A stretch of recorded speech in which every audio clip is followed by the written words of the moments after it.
الحمد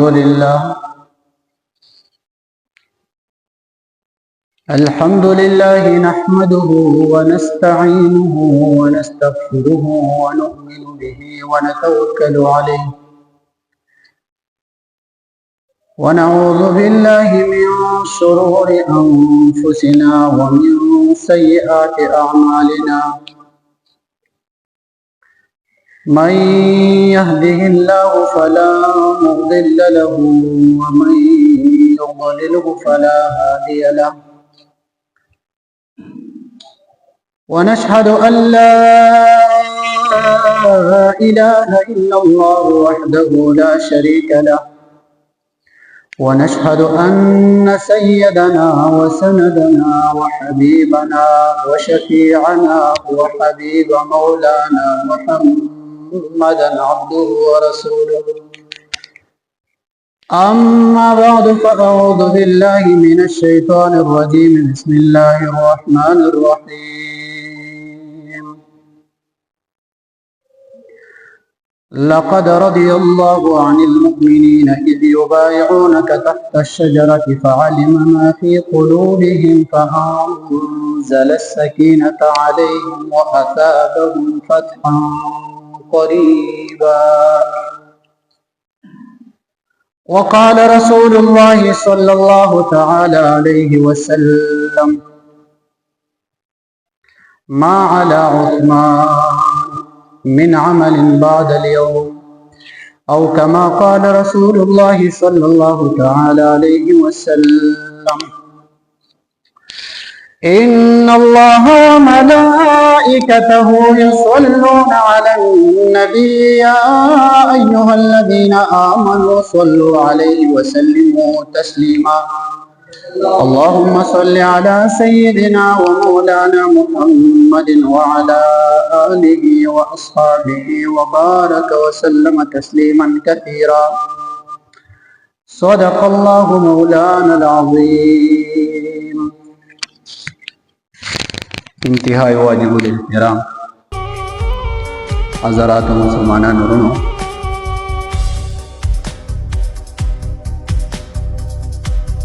اللہ رب الجلال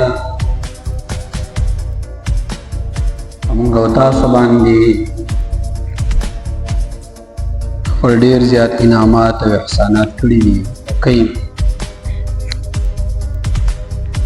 بعضې انعامات الله رب الجلال په ما او تا باندې د میوو په شکل کې، د فصلونو په شکل کې،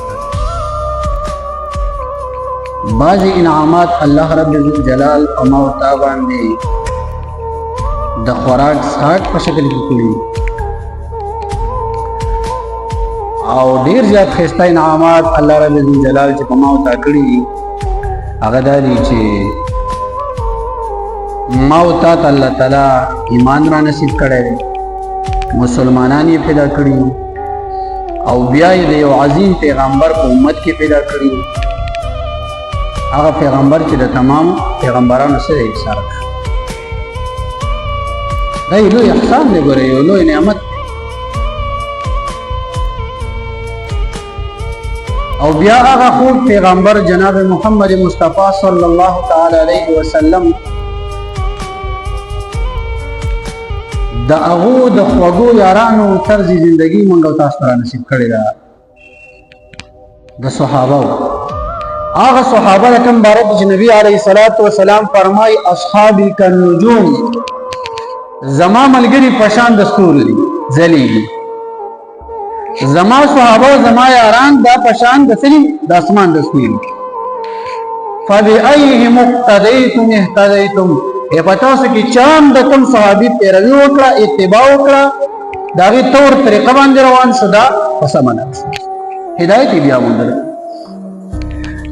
د صحابي په طرز زندګۍ کې زما او ستا لپاره سره هدایت پروت دی. اوس د پیغمبر علیه الصلاة والسلام صحابه ټول معیار حق دي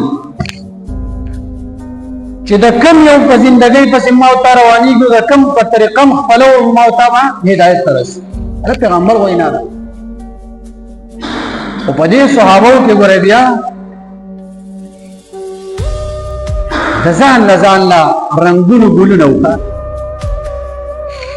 هر صحابي د ځان له الله تعالی یو خصوصیت او یو فضیلت ورکړه. بعضې کې د لوی پایې صحابه عمر ابن عبد العزیز رحمه الله د مسلمانانو یو ډېر عادل بادشاه تېر شوی. چا دې تپوس د صحابو په باره کې چې حضرتو ستا حکومت خو هم د عدل او د انصاف حکومت دی او د صحابو نو چېرته ستا درجه او چېرته د صحابو درجه نو هغوی نه دا خبره مه کوه. د صحابي د هغه اس دوړه د پوزې دوړه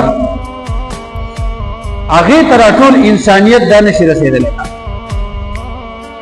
د هغې مرتبې ته نو پاتې شو خو لا صحابي چې د هغې مرتبې ته نشو بیا په صحابو کې الله رب ذوالجلال بعضې صحابو ته خپل شان موافق درجه ورکړې وه. بس ابو بکر رضی الله تعالی عنہ ته هغه درجه چې نبی علیه الصلاۃ والسلام په خپل فرمایي چې د ډېرو خلکو د احساناتو بدله چم چې را سره کړي نو ما په دنیا کې ورکړه د ابو بکر بدله راته پاتې ده په دنیا کې مې ورنه کړه آخرت کې به ورکړم. بس دا سوچ وکړئ که نه څونه د لوی پایې صحابي دی چې نبي علیه الصلاۃ والسلام داسې وایي.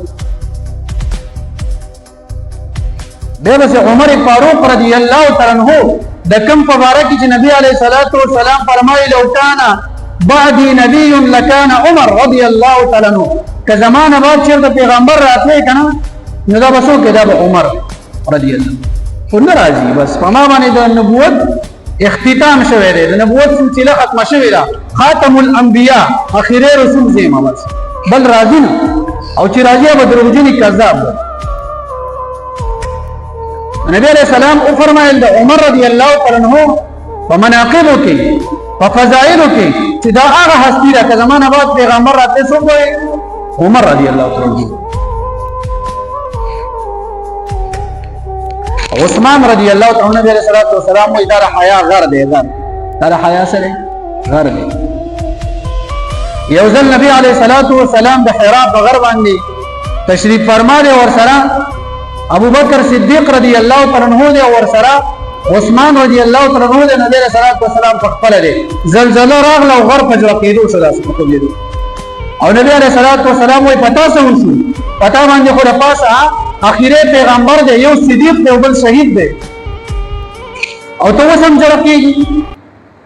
غر بیا حرکت نه کړی لا د اوس پر اوسه تاریخه پورې داسې هستې نه وي. ما د خبرې مقصد دا دی چې نن تقریبا 21 ذوالحجه ده، د نن نه 2-3 ورځې مخکې په 18 ذوالحجه باندې زما استا جانان حضرت عثمان رضی الله تعالی عنہ شهید شوی دی. تاسو ته پته شته په 18 ذوالحجه باندې د اختر په 9 ورځ باندې د نبی علیه الصلاۃ والسلام د دوه نوریانو خاوند نبی علیہ الصلوۃ والسلام ذو نورین ورته ویل کی ذو نورین حضرت عثمان رضی الله تعالی عنہ شهید شوی او شهادت ډیر په بے دردی سره شهید شوی. علماء او دغه تاریخونه ګورو چې ما او تا خپل دین اسلام تاریخ معلومي. حضرت عثمان ابن عفان، حضرت عثمان ذو النورین، حضرت عثمان غنی رضی اللہ تعالی عنہ هغه صحابي دی چې د عام الفیل په کوم کال باندې چې د ابرها لښکر الله تعالی تباه کړی د دې نه 6 کاله بعد دنیا ته راغی. د دې نه بعد 6 کاله بعد په 577 عیسوي کال باندې حضرت عثمان رضی الله تعالی عنہ د یو روایت موافق فتایف کې پیدا شو. حضرت عثمان رضی الله زندگی تیرولا او ډیر د حیا او د پادامنۍ ژوند تیرو. دغه لار وفات شو، دا خپل تر حکم سره اوسېدو، حکم سره. او چې کله نبی علیه الصلاۃ والسلام هغه دنیا ته تشریف راوړو او د نبی علیه الصلاۃ والسلام 40 کاله پوره شو، الله تعالی ورته نبوت ورکړو، پیغمبري ورکړه. نو دغه حضرت عثمان رضی الله تعالی عنہ چې په نبی علیه الصلاۃ والسلام باندې په 4 نمبر باندې ایمان راوړ، د دې نه 3 کسان مخکې ایمان، 4 نمبر مسلمان شو حضرت عثمان رضی الله تعالی عنہ. ترې ورته ویلو چې وراره د خپل پلار او د نیکه دین دې پرېښودو، لہذا د دې خبرې نه واوړه ګورې او که نه زه به درله سزا درکړم. ورته کاکا جانا ما په داسې دین حق باندې عمل کړی دی او په حق پیغمبر باندې ایمان راوړی دی چې د دین زه اورېدلو ته په هیڅ صورت باندې تیار دی چې څه کې وکړه. روایاتو کې راځي د خپل تره به کمیس نیستلو او په رسو باندې به وتړو، ټوله ورځ به د دې ته د زړه به بیرته درد وکړو، بیا به وسپارو. خو ده به ویل نه د دې خبرې نه اوړم، د دې خبرې نه اوړم. او مور یې ناراضه شوه، مور یې تلاړه د خپل پلار کور ته، وایي زه به تلک د ناراضګۍ صورت اختیار کړم، نو دا به بېرته سم شي، بېرته به د پلار او د نیکه د زوړ دین ته راشي. هغې ویل مور هسې خفه کېږه، په حق خبره کې ملګرتیا کومه، خو په ناحقه خبره کې ګوره ملګرتیا نه کوم، ته اوس ما د حق دین نه اړی. لہذا هغه عثمان رضی الله تعالی عنہ چې په معاشره کې به هغې تجارت هم کړی دی، هغې د خلکو سره معاملات هم کړي دي، خو داسې معاملات یې کړي دي، داسې معاملات چې خلکو به چاته خبره کوله نو ویل